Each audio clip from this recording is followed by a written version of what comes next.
La fe y la creencia en Jesucristo forman parte de la vida diaria de muchas personas desde hace miles de años. Sabiendo esto, algunas personas de mal carácter se aprovechan de esa creencia o de la vulnerabilidad de los fieles para su beneficio propio. A lo largo de nuestra historia, ha habido quienes se autoproclamaron reencarnaciones de Cristo usando esa mentira para atraer seguidores, ganar dinero e incluso cometer crímenes, y justamente de eso hablaremos hoy. Sergei Torop era un hombre casado que trabajaba como guardia de tráfico. Con la crisis tras el fin de la Unión Soviética, perdió el empleo y se convenció de que él era Jesús, o mejor dicho, su reencarnación. Adoptó entonces la apariencia de un Mesías y poco a poco fue conquistando discípulos que levantaron una comunidad autosostenible en Siberia, en Rusia. El ruso llegó a tener más de 5.000 seguidores, muchos de los cuales vivían con él en aldeas ecológicas utópicas en medio de la región siberiana. Las ideas de Sergei, también conocido como Vissarion o el Cristo de Siberia, fueron publicadas por él mismo y recibieron el nombre de El Último Testamento. Это неинтересный вопрос.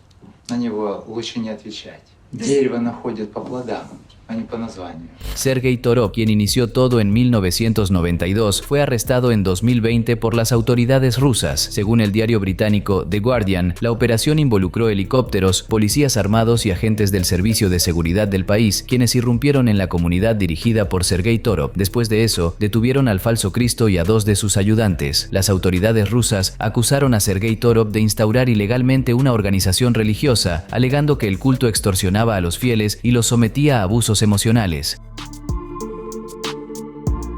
David Koresh nació con el nombre Vernon Wayne Howell en Houston, Texas. Sin embargo, ese nombre de nacimiento pasaría a ser desconocido años después, cuando se lo cambió a David Koresh. En 1981, al mudarse a la ciudad de Waco, David se integró en la secta Branch Davidians, fundada en 1950 y derivada de la Iglesia Adventista del Séptimo Día. Ejerció gran influencia entre los miembros y tras disputas con el hijo del líder, George Roden, Koresh y 25 seguidores se trasladaron a Palestina, donde él asumió la dirección del grupo.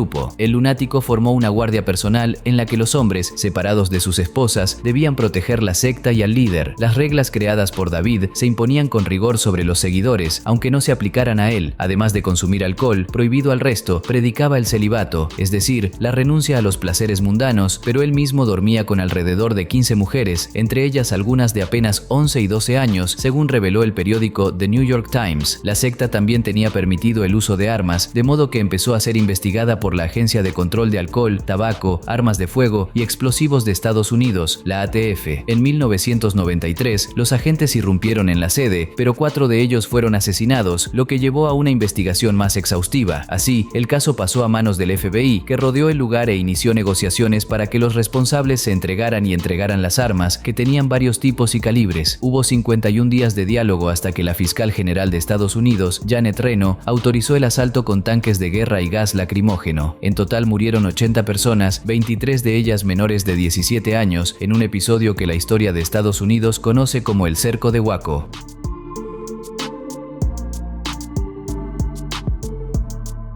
El líder David Koresh también fue una de las víctimas fatales, aunque tardaron en identificar su cuerpo. El cadáver del líder religioso apareció carbonizado y con un tiro en la cabeza, y se le reconoció por su dentadura.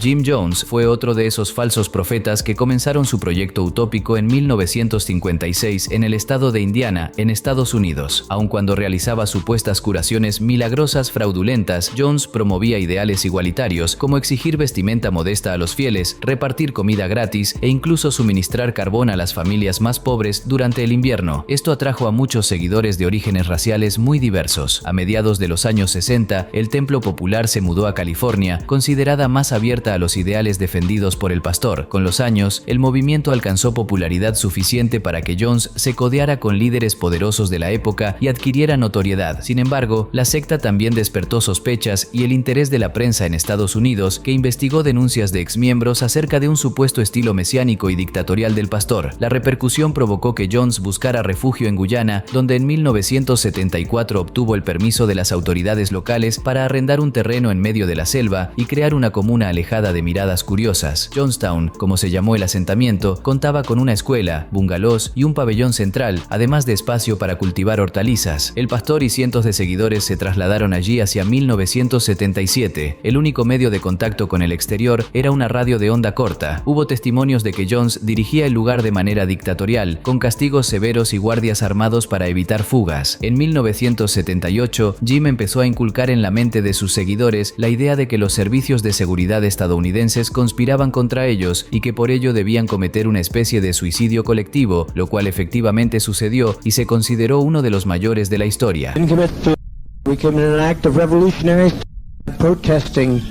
The conditions of an inhumane world. Todo ocurrió cuando el congresista estadounidense Leo Ryan viajó a Guyana con una delegación de 18 personas para visitar Jonestown. Tras negociar el ingreso al lugar, la visita se llevó a cabo el 17 de noviembre. Al día siguiente, Ryan y otras 4 personas fueron asesinadas a tiros en una pista de aterrizaje cercana al asentamiento. Pocas horas después, ocurrió el suicidio colectivo, que provocó la muerte de numerosas personas, incluido el propio Jim.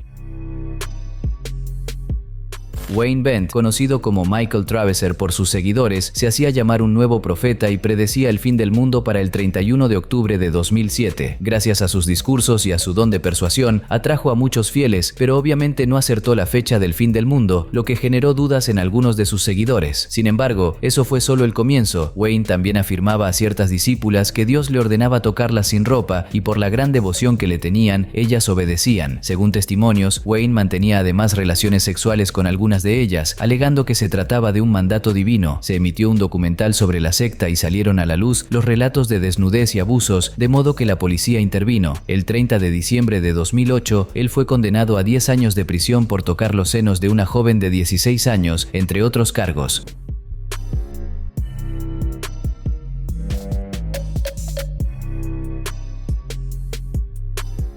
Wayne no opuso resistencia ni intentó engañar a las autoridades, admitió su culpabilidad y terminó tras las rejas. No obstante, en 2016 salió en libertad para someterse a un tratamiento por cáncer de piel. No hay información actualizada sobre él. Los periodos posteriores a las guerras provocaron mucha inseguridad en diversos países. Tras tanto sufrimiento y destrucción, el rumbo de la humanidad siguió siendo incierto durante los años siguientes. Muchas personas temían que una tercera guerra mundial pudiese estar cerca y que, en consecuencia, se extinguiera la existencia humana en la Tierra. Conforme a ese supuesto, Shoko Asahara fundó la Aum Shinrikyo, conocida popularmente como el culto de la verdad suprema. Asahara y sus seguidores creían, entre otras cosas, que el mundo se acabaría en un futuro conflicto global entre naciones y solo ellos sobrevivirían. El grupo fue responsable de varias muertes en los años 90, incluso en el atentado con gas sarín en el metro de Tokio en 1995. 5 miembros de la secta liberaron de forma coordinada varias bolsas con el gas transparente e inodoro en diversos trenes de Tokio. En total, 13 personas fallecieron y 6.000 resultaron heridas. Muchas de ellas quedaron en estado vegetativo tras inhalar el gas. Con la investigación, Asahara fue detenido y en 2004 condenado a la pena de muerte. El líder fue ejecutado por ahorcamiento en un centro de detención en Tokio el 6 de julio de 2018, a los 63 años.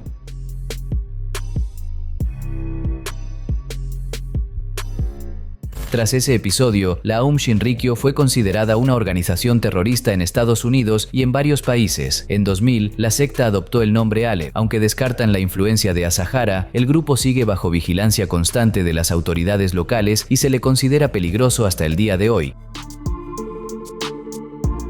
Marshall Applewhite creía ser la reencarnación de Jesucristo y por ello fue internado en una clínica psiquiátrica en Houston. Sin embargo, en lugar de recibir el tratamiento adecuado, allí fue alentado por la enfermera Bonnie Lou Nettles a formar su propia secta. Según Nettles, seres extraterrestres enviados por Dios a la Tierra habrían predeterminado su encuentro para cumplir las profecías sagradas. Así fue como Marshall Applewhite y Bonnie Lou Nettles crearon la secta Heaven's Gate. En 1974, los líderes empezaron a reclutar miembros para la secta.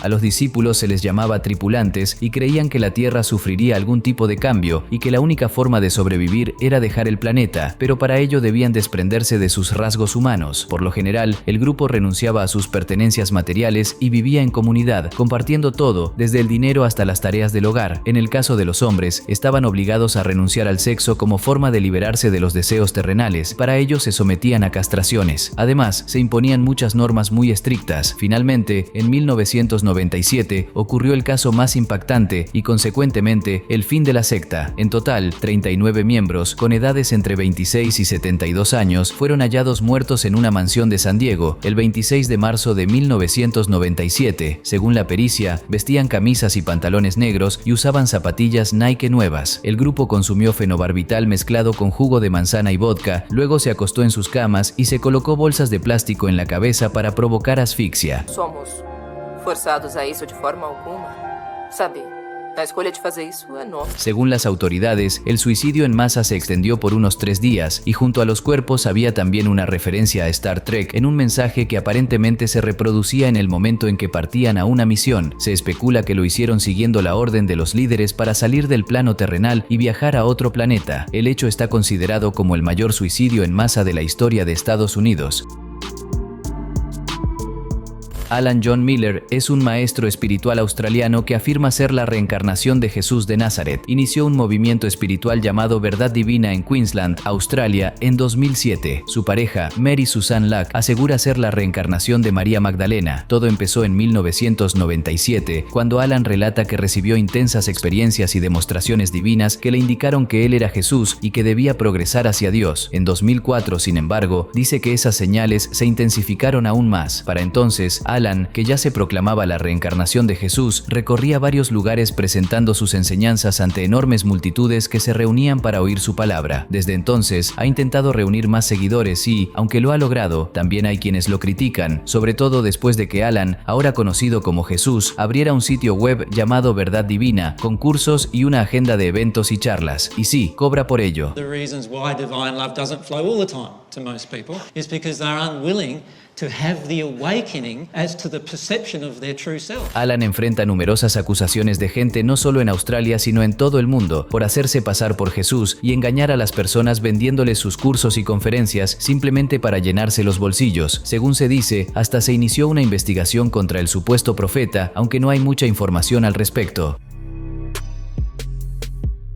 En 1979, durante un ayuno, Álvaro Teis llegó a la conclusión de que él era Jesucristo reencarnado. Recibió un mensaje divino en forma de voz en su cabeza. En los días siguientes, abandonó su nombre anterior y pasó a llamarse Inri Cristo, un homenaje a la inscripción Iesus Nazarenus Rex Iudaeorum que el gobernador Poncio Pilato colocó en la cruz donde murió Jesús. Inri vive con 12 de sus discípulos, 3 hombres y 9 mujeres, en un complejo rodeado de alambre de púas y cerca eléctrica en la ciudad satélite de Gama, a 35 kilómetros del eje monumental de Brasilia, en Brasil. Él llama a ese lugar la Nueva Jerusalén. Los discípulos de Inri visten siempre ropas azules, del color del cielo, y todos han recibido nuevos nombres que empiezan con la letra A. La más joven, Alara, llegó a la Nueva Jerusalén de la mano de sus padres cuando aún era una niña. 25 años después, se convirtió en su asistente personal, encargándose de seleccionar su vestimenta y manejar el iPad. Para reflejar la relación con el Jesús original, nacido en Nazaret, Inri habla públicamente de su vida pasada, hace 2000 años, pero muchas cosas han cambiado desde los días de los evangelios. Él adora la tecnología y reinterpreta los últimos versículos de la Biblia a la luz de las invenciones modernas. Por supuesto, como era de esperarse, el hombre sufre muchas críticas desde todos los frentes que lo tildan de fraude. Escolhi ser Cristo. Não posso vos obrigar a saber que sou, mas isto não altera minha realidade. Y más ahora, en la era de las redes sociales, un mesías como él se autodenomina tiene que lidiar con muchos más críticos, reseñas y comentarios anónimos que los que enfrentó Jesús en su época. El estatus de figura pública en Facebook permite que la gente califique a Inri Cristo como si fuera un establecimiento, y la baja puntuación de 3,3 refleja muy bien lo que la mayoría piensa de él. No olvides suscribirte para ver más videos como este.